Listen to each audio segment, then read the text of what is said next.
नाज़रीन programme views time में भलीकार आऊं जो मेज़बान जुनेद अंसारी। नाज़रीन अॼु जे मौज़ू ते ॻाल्हाईंदासीं मौज़ू आहे आसिफ़ अली ज़रदारी साहब जो बयान। आसिफ़ अली ज़रदारी साहब नवाब शाह में स्टेटमेंट ॾिनी आहे जे मूं पहिरियां ई हिननि खे चयो हो त हिननि खे तव्हां रवानो कयो, हिननि खे मुराद माना हिन हुकूमत खे असां मुल्क संभाले वठंदासीं ऐं जेको को फार्मूलो कढो जंहिंमें ही रवानो थियनि, पर अञा फार्मूलो न पियो अचे। हाणे ज़रदारी साहब मुमकिन तौरु कहिड़े फार्मूले जी ॻाल्हि करे, पहिरीं ॻाल्हि त ज़रदारी साहब स्टेटमेंट खां पोइ हिकिड़ी ॻाल्हि त वाज़े थी वई आहे त ज़रदारी साहब जेको आहे सिस्टम में हलण लाइ तयारु हो ऐं तयारु आहे।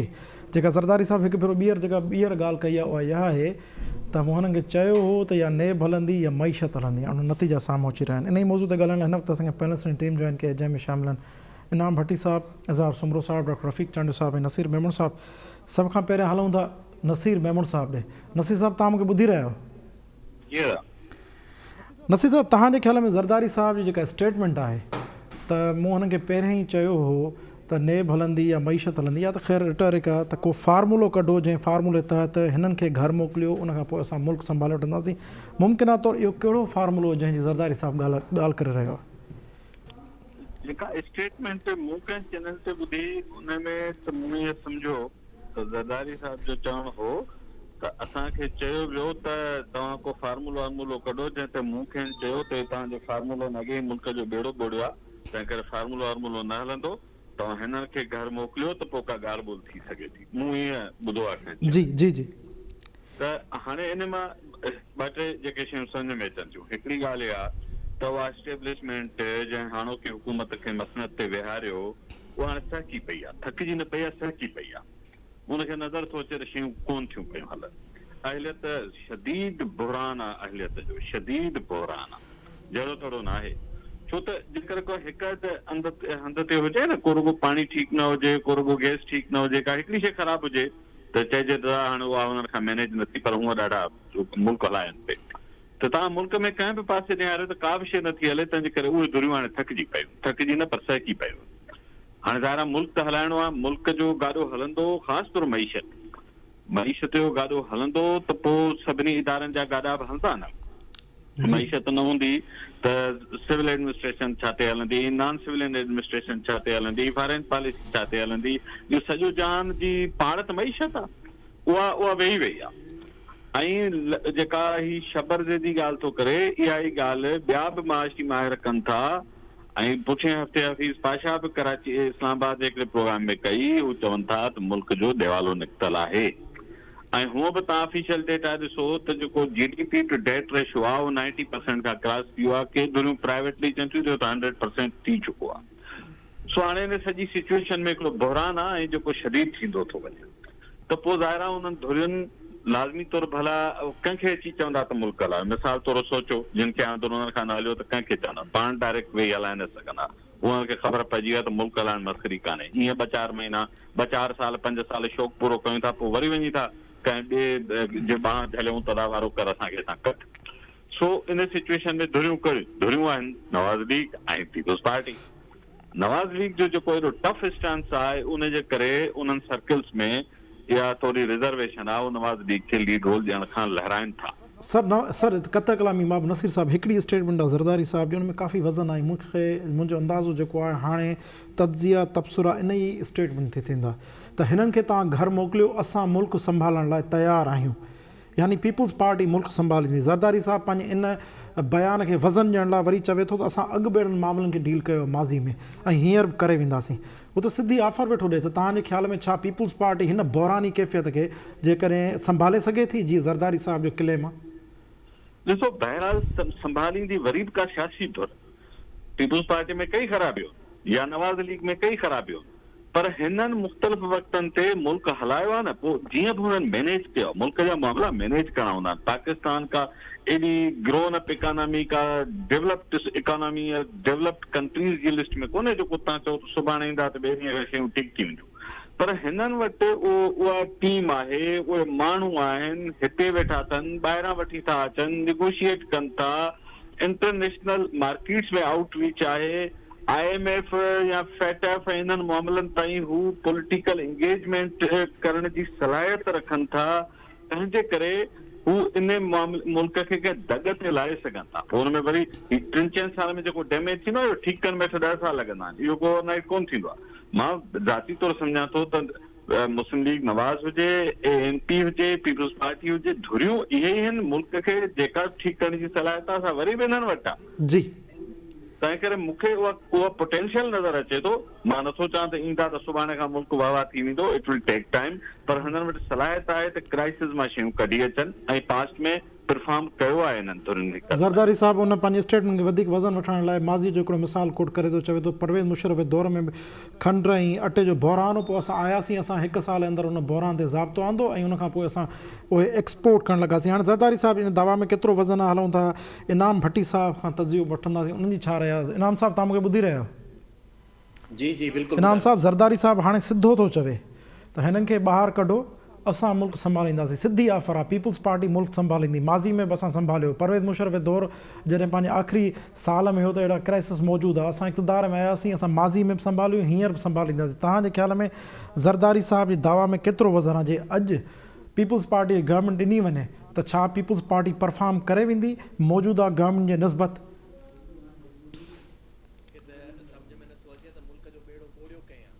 सियासतदाननि बोड़ियो आहे या एस्टेब्लिशमेंट बोड़ियो आहे? जे एस्टेब्लिशमेंट बोड़ियो आहे त इहा ई एस्टेब्लिशमेंट आहे जंहिंजे लाइ इहे सियासतदान दावा कंदा रहनि था त इन्हनि मुल्क खे तबाह कयो आहे, इन्हनि बोड़ियो आहे, ऐं वरी ॻाल्हाइनि बि उन्हनि सां था ऐं उन्हनि खां ई इक़्तिदार जे लाइ रस्तो बि चवनि था त तव्हां इन्हनि खे हटायो ऐं पोइ असांखे ॾियो त ॾिसो असां कीअं था बहितर कयूं। ऐं वरी उहे धुरियूं जेके इन्हनि खां पुछनि थियूं त मुल्क खे कीअं ठाहिजे, त ख़ुदि सम्झणु त उन्हनि खे खपे त जेको आज़माए खे आज़माए सो धूड़ मुंहं में पाए। त सिंधी में त इहा चवणी असां वटि त मशहूरु आहे त मुल्क खे जेकॾहिं इन्हनि ई सियासी क़यादतुनि ऐं इन्हनि ई सियासी जेके जमायतुनि हेतिरनि सालनि खां वठी करे इन नहज ते पहुचायो आहे जो हींअर मुल्क जी सॼी मईशत तबाह लॻी पई आहे, त पोइ आख़िर इन वटि कहिड़ो उहो फार्मूलो हूंदो जंहिंसां मुल्क खे इन सॼे मजमूई बहिरान मां कढी वेंदा। मूंखे त ईअं थो लॻे त हीउ सिर्फ़ु ऐं सिर्फ़ु हिक ॿिए खे आसरो ॾियणु आहे ऐं उन आसरे में उहा कमिटमेंट आहे त जेका हींअर मौजूदा हुकूमत खां असांखे हिसो पती न मिली सघंदो, वरी नई हुकूमत कंहिंखे ॾींदासूं, उहे वरी सस्ते ते असांखे उहो हिसो पती ॾींदा।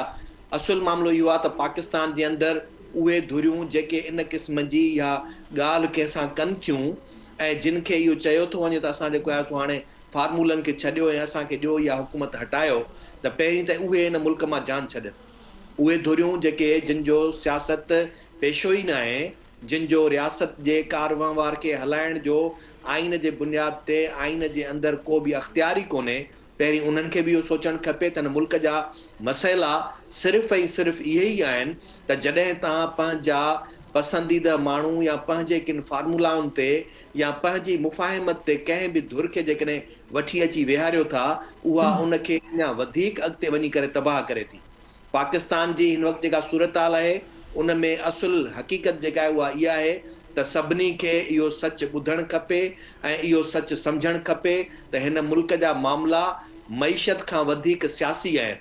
हिन मुल्क जे अंदरि असी सियासी मामलात असुल जेके आहिनि उहे कीअं हुजणु खपनि, रियासत खे कीअं हलणु खपे, फेडरेशन जो स्ट्रक्चर कीअं हुजणु खपे, जंहिंमें तव्हांजो इहो ख़ौफ़ ख़तरो ऐं जेको तव्हांखे तशवीश हमेशह रहे थी त मुल्क जो मुस्तक़बिल ख़तरे में आहे, उनजी सिक्योरिटी तव्हांखे जेका ख़तरे में नज़र अचे थी, उहा जेका आहे उनखे तव्हां दुरुस्त कंदो त तॾहिं ॿिया मामला दुरुस्त थींदा।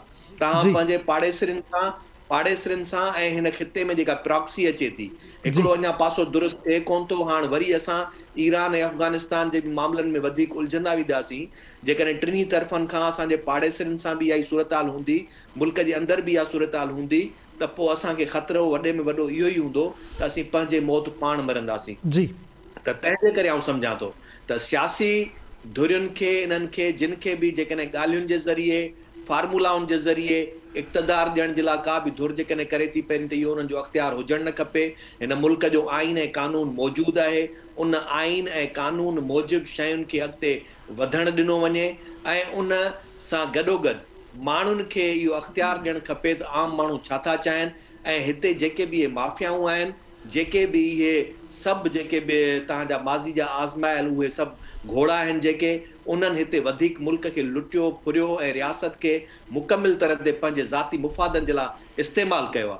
त आउं त सम्झां थो आसिफ अली ज़रदारी ही वधीक हिन वक़्त ते इन सॼी सूरताल जो बेनिफिट वठंदे उन्हनि खे इहो चई त रहियो आहे त असांखे जो असीं पाण ई मुल्क खे कढी वेंदासूं, पर जेका सूरताल आहे उहा मईशत खां वधीक सियासी मामलात आहिनि जिन खे हक़ीक़ी तौर ते जेकॾहिं ॾिठो बि तॾहिं मुल्क में जी सर क्विकली हिकिड़ो जेको हिकिड़ी स्टेटमेंट आहे इन ते तव्हांजो तजियो घुरिजंदो, छा जे करे हिकिड़ी तव्हां त उसूली ॻाल्हि कई त ईअं थियणु घुरिजे, पर अॼु हाणे गिवन सरकमस्टेंस में जेके पॉलिटिक्स थी रही आहे उनखे थोरो सम्झण जी कोशिशि कजे। ज़रदारी साहब जेको चयो आहे जुमिलो, जेको रिफ्रेज़ कयो मुंहिंजो जुमिलो नसीर मेमन साहब, त कंहिंजो बि नालो खण खां सवाइ चयो त को तरीक़ो या फार्मूलो कढो, मूं खेनि चयो त पहिरीं मौजूदा हुक्मराननि जी मोकल करियो पोइ ॻाल्हायो। को तरीक़ो या फार्मूलो कढो, इहो अहम लफ़्ज़ आहे, पहिरियों दफ़ो खुली अची ज़रदारी साहब ॻाल्हायो आहे। ऐं हिकिड़ी ॻाल्हि ज़हन में रखणु घुरिजे त अॻे नून लीग PDM सभु प्लेटफॉर्म गॾिजी हलनि पिया, हिन वक़्तु आसिफ़ ज़रदारी थो चए त उनखे ऑफर थी को तरीक़ो या फार्मूलो कढो। इहो मुमकिना तौरु कहिड़ो तरीक़ो या फार्मूलो थी सघे पियो जंहिं ते ज़रदारी साहब राज़ी न थियो आहे? मुमकिना तौरु तरीक़ो फार्मूलो इहो हूंदो जंहिंमें गॾिजी सभिनी खे चवंदा हूंदा त को ठाहियो जंहिंजे करे पीपल्स पार्टी इन ते रज़ामंद न हूंदी ऐं हू अकेले सिर इक़्तिदार में अचणु चाहे थी ऐं हू इन शइ जो हींअर फ़ाइदो वठणु चाहिनि था ऐं इहो ई बावर कराइणु चाहिनि था त आलमी तौर ते असां वटि डायलॉग जा बि हिकिड़ा जेको आहे सो रस्ता आहिनि, आलमी इंटरनेशनल जेके कुवतूं आहिनि उन्हनि सां बि रस्ता आहिनि, माज़ी जो एक्सपीरियंस बि आहे, मुल्क खे माशी सूरत हाल मां इन मां बि कढी सघूं था। तंहिंजे करे आउं सम्झां थो ज़रदारी उन्हनि खे इहा ऑफर पियो ॾिए त हिननि सभिनी मां हथु कढो ऐं सिर्फ़ु असां ते हथु रखो, असां तव्हांजा उहे सभु कमु कंदासूं जेके तव्हां चाहियो था। ज़ार सुमरो साहब, अॼु तव्हां मुतमइन त ॾाढा हूंदव, तव्हांखे ज़रदारी साहब हर सवाल जा जवाब ख़ुदि ॾेई छॾिया आहिनि। हाणे तव्हां अॻिते जी कहाणी ॿुधायो, ज़रदारी साहब जहिड़े पॉलिटिशियन खे जॾहिं तव्हां ऑफर कयो त को फार्मूलो कढो ऐं ज़रदारी साहब चवे त पहिरियां हिननि खे कढो त पोइ था ॻाल्हायूं ऐं असां मुल्क संभालींदासीं, माज़ी में बि संभाले चुका आहियूं। तव्हां हैदराबाद में वेठो, ज़रदारी साहब नवाबशाह में वेठो, हाणे ॿुधायो साईं। असल में ज़रदारी साहब जा जेके बयान तव्हां ॿुधाया न, उन खां अलावा बि कुझु बयान आहिनि जेके रिपोर्ट न थिया आहिनि। हुन में हिकिड़ो बयान इहो आहे त असां सिंध खे जेको आहे न बहरेन ऐं कुवैत खां वधीक अमीर बणाए छॾियो आहे। सॼी सिंध में एतिरियूं नौकरियूं आहिनि जो छोकिरा सुबुह जो हिकिड़ी नौकरी था कनि, शाम जो ॿी नौकरी था कनि। असां वटि सिंध में जेके रोड ऐं रस्ता आहिनि उहे पेरिस वारा शांज़ेलीज़े वारा रोड रस्ता विसारे चुका आहिनि। एतिरा ख़ूबसूरत रोड रस्ता आहिनि असां वटि तालीम जो मयार एतिरो आहे जो जेका बरतानिया जी शाही ख़ानदान आहे उहे पंहिंजा ॿार सिंध में मोकिलीनि था तालीम लाइ, छाकाणि त उहे सम्झनि था त ऑक्सफोर्ड खां बि बहितर तालीम हिते ॾिनी थी वञे। सो हाणे जॾहिं हेॾी ज़बरदस्त ख़िदमत सिंध में असां करे सिंधी माण्हुनि खे हिकिड़े शानदार मुस्तक़बिल ऐं महफ़ूज़ मुस्तक़बिल ॾेई सघिया आहियूं त इन जो हक़ु बाक़ी मुल्क जे सूबनि खे बि आहे, बल्कि सॼे मुल्क खे आहे। तंहिंजे करे असांखे हक़ थो पहुचे त असीं हुन मुल्क ते वरी हुक्मरानी कयूं। जी सर, मुंहिंजी नज़र में इहा रिपोर्ट न थी आहे ॻाल्हि शायदि। सर डॉक्टर अयूब शेख हुजे तव्हांखे ॿुधायां, पर हाणे रिपोर्ट न थी आहे, हाणे अचो जेको रिपोर्ट थी आहे साईं उन ते। हाणे इहो ई स्टांस आहे जिते असांजा कुझु दोस्त एतिराज़ कंदा रहिया आहिनि त पीपल्स पार्टी ऐं जमहूरियत ॼण लाज़िम ऐं मलज़ूम आहे। असां शुरू खां इहा ॻाल्हि था कयूं जेका इनाम साहब ॻाल्हि कई त पीपल्स पार्टी समेत ही समूरियूं पार्टियूं कतार में बीठल आहिनि, सीवियूं खणी बीठल आहिनि। मां इन ई प्रोग्राम में इहे लफ़्ज़ चया त सीवियूं जमा थियल आहिनि ऐं अॼोकी गुफ़्तगू इन खां अलावा ॿियो छा आहे त हिन खे हटायो त असीं अचूं। ॻाल्हि इहा आहे त छा जमहूरियत में इहा गुफ़्तगू ईअं थींदी आहे? छा जमहूरियत में इक़्तिदार में अचण ऐं वञण जो तरीक़ेकार इहो थींदो आहे ऐं छा इनखे जमहूरियत चइबो आहे? अवां इमरान ख़ान जी हुकूमत ते 10 दफ़ा तनक़ीद करियो, असां सभ खां वधीक तनक़ीद करियूं था, पर जमहूरियत में अचण ऐं वञण जा हिकिड़ा मुरवज तरीक़ा आहिनि, एस्टेब्लिश तरीक़ा आहिनि जंहिंजो ज़िक्र आइन में आहे। हिकिड़ी ॻाल्हि पर हिते छा थो थिए त इहो ई जहिड़ो हुयो जेको पोएं साल तव्हांखे यादि हूंदो त जॾहिं इन्हनि जी तहरीक हली पए उन दौरान 2 नुक़्ते नज़र हुआ। हिकिड़ो नुक़्ते नज़र इहो हुयो त ड्राइंग रूमनि में वेही मामला तइ करे वठिजनि, के फार्मूला जोड़जनि, ऐं ॿियो इहो हो त न धरणो इस्तीफ़ाऊं ॾिजनि, धरणो हणिजे ऐं पोइ मजबूर कजे त इहो हुकूमत इस्तीफ़ा ॾे। सो आउं सम्झां थो त ही जेके ॿई ॻाल्हियूं आहिनि इन्हनि खां बहितर तरीक़ो इहो आहे ऐं इन सां ई जमहूरियत स्ट्रेंथन थींदी जेकॾहिं ही पार्टियूं असेंबलियुनि जे अंदरि पंहिंजो रोल प्ले कनि, जिते ही पंहिंजो रोल प्ले नथियूं कनि। पाण सभु ॼाणूं था त असेंबलियुनि में जेको कुझु ही कनि था उन जे बारे में बि ही अॻुवाट वेही तइ कंदा आहिनि, कंहिं महिल स्पीकर सां वेही तइ कंदा आहिनि, कंहिं महिल पाण में वेही तइ कंदा आहिनि ऐं पोइ हिकमत अमली जोड़ियूं वेंदियूं आहिनि। तव्हां ॾिठो हूंदो त हिकिड़ियुनि तक़रीरुनि दौरान असेंबली में ॿाहिरि निकिरी ईंदा आहिनि, वरी ॿियनि तक़रीरुनि दौरान वापसि अची वेंदा आहिनि। मतिलबु हिकिड़ो अजीब सर्कस वारो माहौल हूंदो आहे। तंहिंजे करे हीउ जेको कुझु चयो पियो वञे, इन सां न त माण्हुनि जी तक़दीर तब्दील थींदी, न ई का वॾी तब्दीली ईंदी। पीपुल्स पार्टी रुॻो हिकिड़ो क्लेम करे सघे थी त उहा माण्हुनि खे नौकरियूं ॾींदी रही आहे, पर उहे नौकरियूं केतिरियूं सिक्योर रहियूं आहिनि, इहो बि सभिनी जे साम्हूं आहे। सो आउं सम्झां थो त मसइलो रुॻो नौकरियूं ॾियण ऐं वठण जो न आहे। ॿी ॻाल्हि इहा आहे त हिन सॼी सूरताल में जेका इमरान ख़ान जे लाइ हाणे जेको हुकूमत लाइ टफ टाइम आहे, उहो टफ टाइम इहो ई आहे जेको अफ़गानिस्तान वारो मामिलो आहे। ऐं पीपुल्स पार्टी इन सॼी सूरताल जो फ़ाइदो वठंदे इहो तासुर ॾियण जी कोशिशि करे थी त उहे बहितरीनु अल्टरनेट आहिनि। ऐं हाणे जेको पीपुल्स पार्टी खे वधि में टफ टाइम ईंदो न, उहो न इमरान ख़ान जे तरफ़ां ईंदो, न ई वरी इस्टेब्लिशमेंट जे तरफ़ां ईंदो। इमरान ख़ान खे पीपुल्स पार्टी खे टफ टाइम ॾींदी नवाज़ लीग इन ते, छाकाणि त नवाज़ लीग इन ॻाल्हि सॼे सेटअप सां मुतफ़िक़ न आहे। जेको तव्हां सवाल कयो त उहो कहिड़ो फार्मूलो आहे, उहो इहो फार्मूलो आहे। नवाज़ लीग चए थी अर्ली पोल्स, नयूं चूंडूं थियनि, ऐं पीपुल्स पार्टी चए थी त हीउ जेको हिन केक जो जेको चोथों हिसो रहियल आहे, उहो असांखे ॾियो प्लेट में। इज़ाज़ साहब, हिते थोरी कत कलामी माफ़ जे हिते त ज़रदारी साहब जे बयान में हिकिड़ो तासुर इहो मिले थो त he was offered for this, पर हुन इहो चयो त हुननि खे चयो वियो बकुल जे बयान जे त तव्हां को फार्मूलो कढो। हिननि त फार्मूले ते राज़ी न थिया, हिननि चयो त हिननि खे कढो, पोइ असां मुल्क संभालींदासीं। सवाल ई पैदा नथो थिए। ही त तयारु वेठा आहिनि, लाहौरनि जा दौरा मार्च में बि कयूं, ही कई भेरा इन ॻाल्हि जो ज़िक्र करे चुका आहिनि सरेआम। बिलाल साहब चयो त कॾहिं चवनि था त इलेक्शन पई थिए, कॾहिं चवनि था इक़्तिदार में अचूं था। ॻाल्हि इहा आहे त इमरान ख़ान जी हुकूमत खे त ईज़ी सेल बि ॾींदा रहिया आहिनि न माज़ी में। मुंहिंजो जेको चवणु आहे उहो शुरू खां हिकिड़ो रहियो आहे, ऐं इहो अॼु खां न पियो चवां। जंहिं ॾींहुं हीअ असेंबली जुड़ी हुई ऐं इलेक्शन थी हुई, मां उन वक़्त खां चवां थो त हीउ जेको मौजूदा इक़्तिदारी सेटअप आहे, उन में पीपुल्स पार्टी स्टेक होल्डर आहे।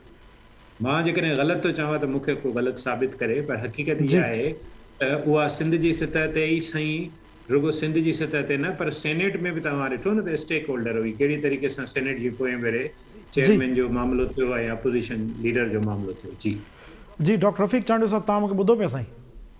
जी दादा। डॉक्टर साहब, हीअ जेको स्टेटमेंट ज़रदारी साहब ॾिनी आहे त असांखे चयो वियो त को फार्मूलो कढो, पर असां चयो त हिननि खे घर मोकिलियो। नंबर 1, तव्हांजे ख़्याल में मुमकिना तौर ते फार्मूलो कहिड़ो थी सघे पियो जेका ऑफर कई वई ज़रदारी साहब खे, ऐं उहे छो न बीठा? ॿियो जेको ज़रदारी साहब वॾो क्लेम करे थो त असां माज़ी में सिचुएशन्स खे डील कयो आहे, ऐं ख़ासि तौर ते उन्हनि परवेज़ मुशर्रफ जे दौरे जो हवालो ॾिनो जॾहिं खंड ऐं अटे जो बहिरान हो, ऐं असां हुन मां कढियो ऐं असां 1 साल अंदरि एक्सपोर्ट ते खणी आयासीं मुल्क ते। तव्हांजे ख़्याल में पीपुल्स पार्टी में उहा कैपेसिटी आहे त हिन कंडीशन में मुल्क खे बहिरानी कैफ़ियत मां कढी सघे?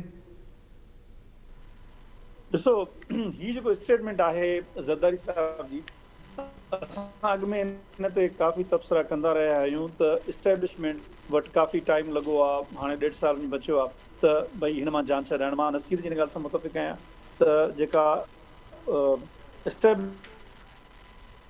आहे उहा थकी न पई आहे, पर सहकी पई आहे। बिल्कुलु सही आहे ॻाल्हि। इस्टेब्लिशमेंट खे इहा ॻाल्हि अॼु $88 89 खे लॻो आहे वञी दुबई में, उहो 89 ते पियो खपे, 88 में हिते आहे। मां तव्हां प्रोग्राम्स में यादि हूंदो तव्हांखे चयो त इहो $200 खे आराम सां क्रॉस करे वेंदो। हाणे सूरत हाल इहा आहे त जेका फार्मूले जी ॻाल्हि आहे, उहा फार्मूले जी ॻाल्हि इहा आहे त नवाज़ लीग इलेक्शन्स खां सवाइ अचण जी पोज़ीशन में कोन्हे। त नवाज़ लीग जा मसइला आहिनि, ऐं नवाज़ लीग एतिरी त हिकिड़ी हाइट ते शयुनि खे खणी वई आहे जो इस्टेब्लिशमेंट ऐं नवाज़ लीग जे विच में जो गैप आहे, उहो सियासी गैप तमामु वॾो थी वियो आहे। उन काफ़ी फार्मूला हलिया आहिनि, काफ़ी शहबाज़ शरीफ़ जी कोशिशुनि सां, ॿियनि जी कोशिशुनि सां, पर हाणे उहो जेको रेटरिक हुयो जेको हुन क्रिएट कयो, उन्हनि जो गैप जेको आहे न, उहो फौरी तौर ते फिल थियणु ॾाढो मुश्किल पियो नज़र अचे। हाणे बहिरान जी सूरत हाल पाकिस्तान इहा आहे त पाकिस्तान कोलैप्स तरफ़ वञण जी निशानियुनि में अची वियो आहे। उनखे केरु हल करे? हीअ जेका ॻाल्हि आहे त फार्मूलो कढो, इहा ॻाल्हि उन बहिरान मां कढण लाइ ज़रदारी साहब खे इस्टेब्लिशमेंट जी हिकिड़ी मिनत आहे, ऐं जंहिंजे लाइ हू चए थो बाबा पहिरीं हिन मां जान छॾायो त पोइ असीं कढूं। ऐं बिल्कुलु सही आहे इहा ॻाल्हि त मुशर्रफ जो दौर में, आख़िरी दौर में तव्हां ॾिसंदो त इहे ई क्राइसिस हुया, इहे ई क्राइसिस थिया हुया। जन खे कैपेसिटी जो मामिलो इहो आहे त पीपुल्स पार्टी ऐं नवाज़ लीग इहो मुख़्तलिफ़ ॾुखियनि दौरनि में साबित करे चुका आहिनि त हुननि जी कैपेसिटी कंहिं बि अहिड़ी हुकूमत जेका इस्टेब्लिशमेंट आणे उन खां वधीक बहितर हुजे थी। उनजो सबबु इहो आहे, तव्हां ॾिसो त 1988 जी इलेक्शन खां पोइ जेका पहिरीं हुकूमत आई हुई पाकिस्तान में जेका पीपुल्स पार्टी जी, उहा हुकूमत निहायत हिकिड़ी तमामु संगीन हालतुनि में हुई। 88 खां वठी 1990 जो ॾहाको सॼो जेको हलियो उन में पाकिस्तान जूं हालतूं निहायत संगीन हुयूं। वरी 1998 में जॾहिं पाकिस्तान एटमी धमाका कया तॾहिं फाइनेंशियली पाकिस्तान जी हालत ॾाढी सकीम हुई। इंटरनेशनल जेके पार्टनर्स आहिनि उहे सभु परते हलिया विया हुया, पर पीपुल्स पार्टी ऐं नवाज़ लीग उहे वरी बि अहिड़नि संगीन हालतुनि में बहितर मैनेज करे सघिया। जी। इमरान ख़ान जी उन मुक़ाबले में जेका सिचुएशन आहे उहा कैपेसिटी आहे उहा बुरी तरह सां थी चुकी आहे। इहो साबित थी चुको आहे त इमरान ख़ान या अहिड़े क़िस्म जो को पॉलिटिकल आउटफिट जेको ग्रासली रूटेड न हुजे उहो पाकिस्तान में नथो पियो डिलीवर करे सघे। इन करे इहे जेके फार्मूला जी ॻाल्हि आहे, ज़रदारी साहिबु जेका ॻाल्हि करे थो उहा ॻाल्हि का ईअं हवाई तबाही कान्हे का, पर मूं अॻु में बि चयो हो तव्हांजे जी यादि हूंदो त भई इंटरनेशनली पाकिस्तान जो डेमोक्रेटिक फेस आहे, ठीकु आहे। इंटरनेशनली जेकॾहिं का बि हेल्प अची सघे थी डेमोक्रेटिक गवर्नमेंट खां, अमेरिकन्स खां या ॿिए हंधा, उहो सिर्फ़ु पीपुल्स पार्टी खे मिली सघे थी पई, ॿिए हंधा नथी मिली सघे पई। पाकिस्तान जंहिं सिचुएशन में हलियो वियो आहे उन में पाकिस्तान जी ज़रूरत आई आहे त अफ़गानिस्तान ऐं हिंदुस्तान ऐं ॿिया जेके बि असांजा मसइला आहिनि उन्हनि खे का पॉलिटिकली क्रेडिबल गवर्नमेंट अचे। जेको ड्रामो हलियो सॼो रिश्वत करप्शन जो पाकिस्तान जो फ्लॉप थी चुको आहे। इन जी का बि हाणे कान्हे का त इहो जेको करप्शन ड्रामो हलियो, तव्हां ॾिसजो त इहा हुकूमत जीअं तब्दील थिए थी इहो साॻियो टोड़ो करप्शन वारो PTI खे पवंदो आहे, छो त PTI जे उन ते तमामु वॾी मिसमैनेजमेंट आहे। इहे बेसिकली मिसमैनेजमेंट जा मिसाल आहिनि जिन खे पिया हिक ॿिए ख़िलाफ़ु इस्तेमालु कंदा आहिनि। हाणे मिसमैनेजमेंट जेका हिननि जी थी आहे उहा तमामु वॾी आहे। जी। ॿियो नंबर इहो आहे त जेका हुननि जी जेका ब्यूरोक्रेटिक जेका आहे नवाज़ लीग ऐं पीपुल्स पार्टी जी, उहा तमामु वधीक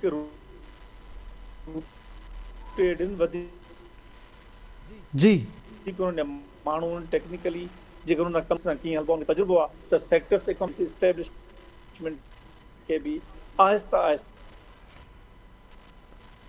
कंसेशन्स वठंदा हलजनि। जंहिंजो पीपुल्स पार्टी आहे उहा पाकिस्तान खे हिन वक़्तु जी चइण में तव्हांजो कंक्लूजन इहो आहे रफ़ीक साहब त पीपुल्स पार्टी हिन वक़्तु जेके उन इंटरनेशनल नेशनली पाकिस्तान खे बहरान मां कढी सघे थी, उन्हनि जो कुझु क्रेडिबिलिटीज़ आहिनि इंटरनेशनल। नसीर साहब तव्हां मूंखे ॿुधी रहियो साईं? जी बिल्कुलु। नसीर साहब हाणे जे करे थोरो जाइज़ो वठिजे, सपोज़ पहिरीं ॻाल्हि त 1.5 साल बचियो आहे, हींअर हुकूमत जेकॾहिं मिले थी कुझु महीना, सपोज़ हिकिड़ो हाइपोथेसिस आहे पीपुल्स पार्टी खे मिले थी ऐं बहरानी कैफ़ियत में मुल्क खे संभाले थी, त नून लीग किथे बीहंदी? नून लीग हींअर उहा पार्टी आहे जिते ख़ुदि अंदरि 2-3 हिकिड़ा धड़ा त कोन था चऊं पर हिकिड़ी सोचूं कमु करे रहियूं आहिनि। तव्हांखे यादि हूंदो गुज़िरियल ॾींहुं रुॻो हिकिड़ो कुझु ॾींहं अॻे वज़ीर आज़म वारी स्टेटमेंट ते हिक ॿिए जे ख़िलाफ़ु नून लीग जे अंदरि केतिरा बयान आया त शाहिद खाकान अब्बासी हिकिड़ी स्टेटमेंट ॾिनी, वरी ज़ुबैर स्टेटमेंट ॾिनी, त इहा वाज़े लाइन नज़र पे आई त शहबाज़ या Maryam who will lead the Noon League. त तव्हांजे ख़्याल में नून लीग किथे बीहंदी? ऐं उनखां पोइ जेकॾहिं पीपुल्स पार्टी गवर्नमेंट में अची थी वञे त हू जेको जमहूरी नैरेटिव वारी ॻाल्हि आहे उहो किथे स्टैंड कंदा? हिकु त ॾिसो, मुंहिंजो नाहे ख़्याल त को इमीडिएट की हुकूमत टोड़े सुभाणे पीपुल्स पार्टी खे विहारे छॾींदो, इहो बि एतिरो आसान न हूंदो। ज़रदारी साहब उहा हिकिड़ो शर्त उन्हनि जे अॻियां रखियो हूंदो या इहे नेगोशिएशन्स में बैकग्राउंड में शयूं हलियूं हूंदियूं, पर ईअं थोरी आहे त सुभाणे PTI खे हुकूमत डिदाल करे परीहं पीपुल्स पार्टी खे चवंदा अचो हाणे सुभाणे खां मुल्क संभालियो। जेकर का अहिड़ी नौबत आई त हुनजे पुठियां हिकिड़ा पूरा नेगोशिएटेड क़िस्म जी का सेटलमेंट हूंदी जंहिंजो फोकस बाक़ी वक़्त वारी हुकूमत न पर लॉन्ग टर्म में फ्यूचर में इलेक्शंस कीअं थियनि, फ्यूचर में हुकूमतूं ठहण जे प्रोसेस में जेका इन्वॉल्वमेंट थियनि थियूं ॿियूं उहे कीअं घटाइजनि। असुल त पॉइंट ऑफ डिबेट उहे हूंदा। जेकर का अंडरस्टैंडिंग रीच आउट थिए थी त उहा त मुंहिंजे ख़्याल में उन्हनि पॉइंट्स ते वञी थींदी। हीअ त लॉन्ग टर्म मामिलो आहे, हिकिड़ी हुकूमत हटाइबी आहे हाणे त परमानेंट सॉल्यूशन कोन्हे को। सो मुंहिंजो त इहो ख़्यालु आहे त जेकर का अहिड़ी क़िस्म जी सूरत हाल थी त पोइ हुनजे पुठियां हिकिड़ा माना पूरो हिकिड़ो सिनेरियो बिल्ड थींदो। अच्छा, सिनेरियो बिल्ड थींदो त मुंहिंजो नाहे ख़्याल त पीपुल्स पार्टी खे कोई शॉर्टकट मां इक़्तिदार ॾेई विहारे छॾींदा, न को अकेले सिर्फ़ु पीपुल्स पार्टी हुकूमत ठाहिण जी पोज़ीशन में आहे। पीपुल्स पार्टी बि अहिड़ी सिचुएशन में कंहिं धुरियुनि सां गॾिजी को क़िस्म जो को अरेंजमेंट करे सघंदी जंहिंमें वरी हुकुमरानी जेकर हुनखे मिलण जी अचे त का नौबत अचे। ॾिसो 2008 में जॾहिं पीपल्स पार्टी तमामु टॉप ते फेवरेट लॻी पई बीबी साहिबा जे वाक़े जे करे, उनजे बावजूदि पीपल्स पार्टी अकेली हुकूमत कोन ठाहे सघी। सो इहो त पाकिस्तान में मुमकिन कोन्हे कंहिं धुर लाइ हा, इहा आर्टिफिशियल थोड़ियुनि वारियूं जीअं हीअ हुकूमत वेठी आहे, जहाज़ वहाज़ उॾाए माण्हू खणाए इलेक्शन कराए वठनि, ॿी ॻाल्हि आहे, पर अदरवाइज़ नॉर्मल प्रोसेस में न नवाज़ लीग न पीपल्स पार्टी अकेले से हुकूमत ठाहे सघंदियूं। इन्हनि खे बि इन मौक़े ते हिक ॿिए सां नेगोशिएट करणा पवंदा, इन्हनि खे बि हिक ॿिए जे लाइ रस्ता कढणा पवंदा। इहो थी न सघंदो त कंहिं बि नॉर्मल डेमोक्रेटिक प्रोसेस में नवाज़ लीग खे कंप्लीटली आउट रखी ऐं सुभाणे का हिकिड़ी दौर अची हुकूमत ठाहे हलाए ऐं उहा वरी पोइ स्मूथली हली सघे। पास्ट में 2008 में बि इहो नज़र आयो हो, ही ॿई धुरियूं हिक ॿिए जे ख़िलाफ़ बि आहिनि, तनक़ीदूं बि कंदियूं पर किथे न किथे गॾु हलण जा रस्ता बि कढी वठंदियूं। 2008 में ईअं 2 मौक़नि ते थियो, तव्हांखे यादि हूंदो त शुरू में ते कैबिनेट बि गॾियल ठाहे वरिती आहिनि। सो मुंहिंजो अंदाज़ो इहो आहे त जेकर अहिड़े क़िस्म जो को अल्टरनेट फ्रेमवर्क ठहियो, को अरेंजमेंट ठहियो, त उहा नवाज़ लीग उन में हिकिड़ो स्ट्रांग शेयर होल्डर हूंदी, उन खां सवाइ का स्टेबल प्रोसेस वरी बि न हली सघंदो ऐं पोइ शयूं ओतिरियूं ख़राब थी वेंदियूं। जी इनाम भट्टी साहब, तव्हां मुमकिन तौर ते छा था ॾिसो, जेकॾहिं पीपल्स पार्टी सेटअप जो हिसो थिए थी, नून लीग किथे बीहंदी?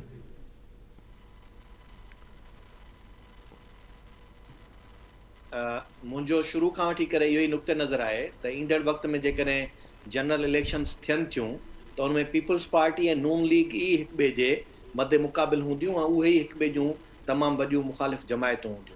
इन्हनि जो पाण में इन इक़्तिदार जे मामले ते किथे बि ठही वञणु तमामु ॾुखियो आहे, छाकाणि त हुनजो सिर्फ़ु हिकिड़ो ई फार्मूलो आहे, उहो इहो आहे त जेकॾहिं वफ़ाक़ी सरकार में काई धुर अक्सरियत सां जेकॾहिं अची थी वञे ऐं उनखां पोइ सूबाई हुकूमत उन वटि रहे थी मुख़ालिफ़ जमायत वटि, त नून लीग ऐं पीपल्स पार्टी माज़ी में इहो ई वेंचर जेको आहे शेयर कंदियूं रहियूं, इहो ई उन्हनि जे लाइ मुमकिन थी सघे थो। बाक़ी गॾिजी हुकूमत ठाहिणु इहो बि मुमकिन कोन्हे, ऐं जेकॾहिं हिननि हालतुनि में हींअर सिर्फ़ु पीपल्स पार्टी अकेले तौरु कंहिं बि तरह सां मैनेज कराए जेकॾहिं बाक़ी रिमेनिंग पीरियड में इक़्तिदार हासिलु करे थी, त आउं सम्झां थो उनजो न रुॻो नवाज़ लीग उनजी सख़्तु मुख़ालिफ़ हूंदी, पर पंजाब जे अंदरि जेका थोरी घणी जेकॾहिं का पीपल्स पार्टी जी रही खुई जेका साख हूंदी, उनखे वापसि ज़ीरो ते पहुचाइण में नवाज़ लीग पंहिंजी तमामु वॾी भरपूर महिनत कंदी ऐं टफ टाइम नवाज़ लीग ई पीपल्स पार्टी खे पोइ त ॾेई सघे थी। त आउं सम्झां थो पीपल्स पार्टी लाइ इहो ईअं आसानी सां मुमकिन कोन्हे जो रिमेनिंग पीरियड अकेले तौरु इक़्तिदार हासिलु करे ऐं पोइ चुपड़ी करे वेही रहे, ऐं जेकॾहिं उनखे फ्यूचर ते नज़र आहे त उहा बि उन्हनि खे सम्झ में ईंदो हूंदो त ही थोरे पीरियड में इक़्तिदार वठण खां पोइ मुस्तक़बिल में वॾे पीरियड में जेका ॾुखियाई ईंदी उनखे मुंहुं कीअं ॾिबो। जी इज़हार साहब कंक्लूड कजोसीं, तव्हांजी छा राय आहे, नून लीग केतिरो वॾो चैलेंज बणिजी सघे थी? हिकु हाइपोथेटिकल तजियो तव्हांजो, मूं वटि सिर्फ़ु 3 मिनट आहिनि सर। असल में अवां जंहिंखे सम्झो पिया त पीपल्स पार्टी खे शायदि हुकूमत मिली रही आहे, मुमकिन आहे तौर ते सिचुएशन सिनेरियो ते तव्हां डिस्कशन पीपल्स पार्टी हुकूमत चाहे थी ईअं चई सघिजे थो, इहो त हिकिड़ो त रीफ्रेश करणो पवंदो। पीपल्स पार्टी जी ख़्वाहिश आहे त मर्कज़ में ईअं पॉलिटिकल पार्टियुनि जी ख़्वाहिश हूंदी आहे, हिन में का ख़राबी न आहे, पर आइडियल सूरत हाल इहा आहे त पीपल्स पार्टी जेकॾहिं मर्कज़ में पावर में आई त उहा PTI खां बि वधीक वर्स्ट साबित थींदी, छाकाणि त उहा एतिरी कंप्रोमाइज़ ऐं एतिरी इतिहादियुनि जे घेरे में हूंदी जो उहो के नतीजा न ॾेई सघे। जी डॉक्टर रफ़ीक चांडियो साहब, तव्हांजी छा राय आहे, तव्हां छा चवंदव? डॉक्टर रफ़ीक चांडियो साहब, तव्हां मूंखे ॿुधी रहिया आहियो?